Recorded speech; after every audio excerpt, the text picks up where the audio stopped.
ঋষিকেশ বলতে এখানে ভগবান শ্রীকৃষ্ণের নাম বোঝানো হয়েছে, অর্থাৎ তিনি যে শঙ্খ বাজিয়েছিলেন সেটার নাম ছিল পাঞ্চজন্য শঙ্খ। এবং ধনঞ্জয় হলেন গিয়ে পাণ্ডুপুত্র অর্জুন, তার যে শঙ্খর নাম সেটা ছিল দেবদত্ত, দেবদত্তং ধনঞ্জয়।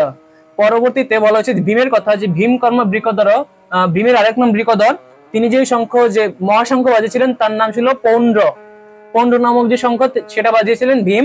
পরে বলা আছে অনন্ত বিজয়ং রাজা কুন্তি পুত্র যুধিষ্ঠির, যে ধর্মরাজ যুধিষ্ঠির যে শঙ্খ বাজিয়েছিলেন সেটার নাম হলো গিয়ে অনন্ত বিজয়। পরবর্তীতে বলা আছে নকুল সহদেবাশ্চ সুঘোষ মণিপুষ্পক, অর্থাৎ যে নকুলের শঙ্খের নাম ছিল সুঘোষ এবং সহদেবের শঙ্খের নাম ছিল মণিপুষ্পক। এটাই বলা হয়েছে 15 এবং 16তম শ্লোকে।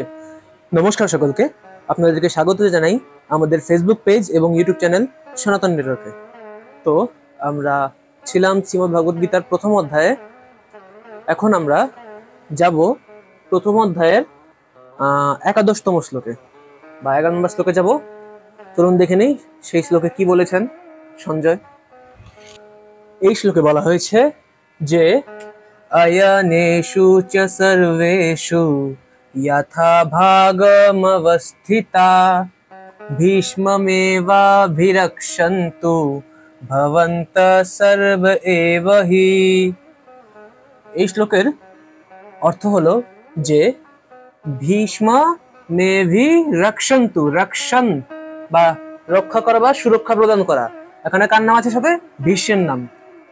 আমরা যেহেতু জানি যে যুদ্ধের সময় সর্বপ্রথম যিনি সেনাপতি হিসেবে নিযুক্ত হয়েছিলেন তিনি হলেন পিতামহ ভীষ্ম, এবং তিনি যে ইচ্ছার মৃত্যুর বরদান লাভ করেছিলেন, যে তিনি যখন বিশ্ব প্রতিজ্ঞা গ্রহণ করেছিলেন তখন তার পিতা শান্তনু তাকে যে আশীর্বাদ দিয়েছিলেন যে তার নিজের ইচ্ছায় মৃত্যু হবে, অর্থাৎ তার নিজের যখন মরার ইচ্ছা না হওয়া পর্যন্ত যমরাজ তার ধারে কাছেও আসবে না, তার মৃত্যু স্বাভাবিকভাবে হবে না, তার নিজের স্বেচ্ছায় হবে।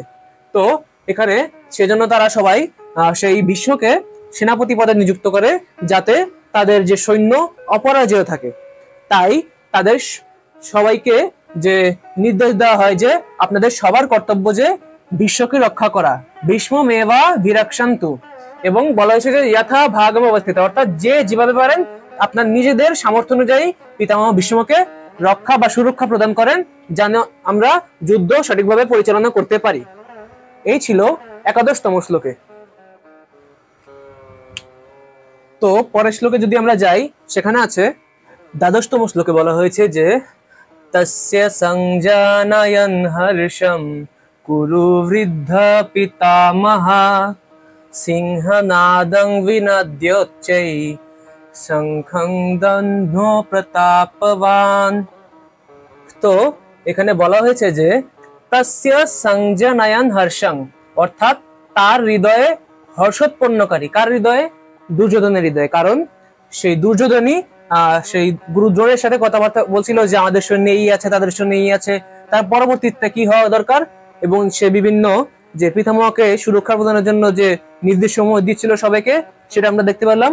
পরে মানে দুর্যোধনের হৃদয়ে মানে আনন্দ উৎপন্ন করার মতো এমন কিছু ঘটছে, সেটা হলো গিয়ে কুরু বৃদ্ধ পিতামহা সিংহনাদং বিনদ্যোচ্চৈ শঙ্খম দধ্মো প্রতাপবান, অর্থাৎ সেই প্রতাপবান মানে ক্ষমতাবান কুরু বৃদ্ধ, অর্থাৎ কুরু বংশের মধ্যে সবচেয়ে জ্যেষ্ঠ বা বৃদ্ধ যিনি আছেন পিতামহ ভীষ্ম, তিনি সিংহনাদ মানে সিংহের মতো ধ্বনি করে শঙ্খ ধ্বনি করেন। বোঝা গেছে? অর্থাৎ যা তিনি যে শঙ্খ ধ্বনি করেছিলেন সেটা ছিল বলতে গেলে সিংহের গর্জনের মতো শক্তিশালী বা অতীব জোরালো শব্দ বিশিষ্ট। তাই এখানে বলা হয়েছে যে সিংহনাদং বিনদ্যোচ্চৈ শঙ্খং দধ্মো প্রতাপবান, অর্থাৎ সেই শক্তিশালী পিতামহ ভীষ্ম তিনি সিংহের মতো শঙ্খ বাজালেন। এটাই ছিল 12তম শ্লোকে। তো আমরা যাব পরবর্তী শ্লোকে।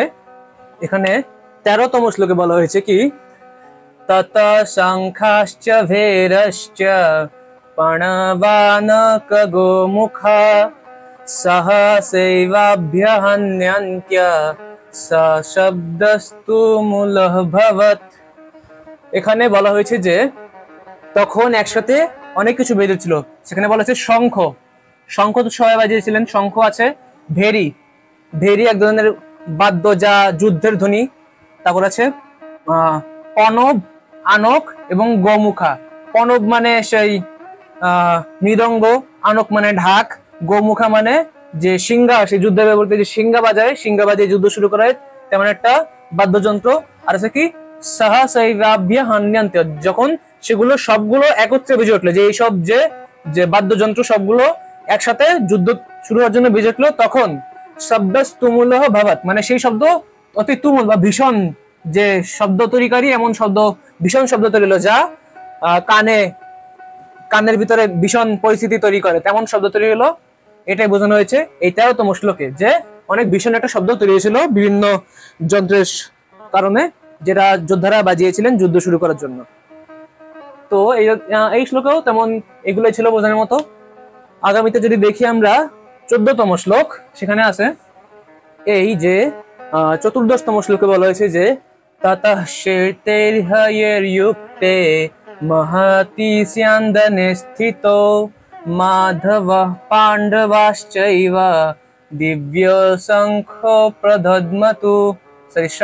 প্রদধ্মতু। এখানে বলা হয়েছে যে ততঃ শ্বেতৈর্হয়ৈর্যুক্তে, অর্থাৎ যে শ্বেতস্য, অর্থাৎ বা সাদা রঙের ঘরের উপর যারা বিরাজমান আছেন বা স্থিত আছেন, সেই মাধব এবং পাণ্ডবাশ্চৈব, এখানে পাণ্ডব বলতে অর্জুনকে বোঝানো হয়েছে, মাধব অর্থাৎ শ্রীকৃষ্ণ এবং অর্জুন, তারা তাদের দিব্য যে শঙ্খ সেগুলো বাজালেন। এই ছিল 14তম শ্লোকে। আমরা যাব পরবর্তী শ্লোকগুলোতে। তো এখানে একসাথে 2টা শ্লোক লিখলাম, তার কারণ আছে, যেহেতু এখানে বলা হয়েছে যে কে কোন ধরনের শঙ্খ বা কি নামে শঙ্খ বাজিয়েছিল, তাই সেগুলো আলাদাভাবে লেখার কিছুই নাই, শুধু যে আমি যেগুলো বাংলায় বলবো সেগুলো এখানে সংস্কৃততে যে ট্রান্সলেট করা হয়েছে। তবুও সংস্কৃততে বলে দেখি আমরা, যেখানে বলা হয়েছে যে পাঞ্চজন্যং ঋষিকেশো দেবদত্যং ধনঞ্জয়ঃ পৌণ্ড্রং দধ্মু মহাশঙ্খম ভীমকর্মা বৃকোদরা অনন্ত বিজয়ম রাজা কুন্তিপুত্র যুধিষ্ঠিরা নকুলঃ সহদেবশ্চ সুঘোষমণিপুষ্পকৌ। এখানে